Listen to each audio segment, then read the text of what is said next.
झुलुची ED खंडा आउ एही विधायक जनक हेउछंती आप विधायक अमनतुल्ला खान। ईडी पक्षरु तांको घर समेत विभिन्न स्थान में चढ़ाऊ करा जायछि। दिल्ली वक्फ बोर्ड अध्यक्ष थिबा बेले अमनतुल्ला बहु अर्थ हड़प करथिबा अभियोग होईछि।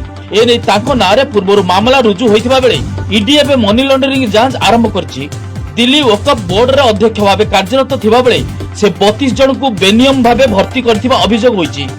दिल्ली वक्फ बोर्ड रो तत्कालीन सीओ एने विवृत्ति जारी करथिले। एहा द्वारा से दिल्ली वक्फ बोर्ड रो बहु संपत्ति बेआईन भाबे भड़ा सूत्र नहीं निजे लाभवान हेउथुबा अभियोग होईछि। गत वर्ष एंटी करप्शन ब्यूरो सेप्टेम्बर रे अमनतुल्ला को पचराउचरा करथिला। एथि सब विभिन्न स्थान रे चढ़ाऊ करी प्राय 24 लाख कैश जब्त करथिला।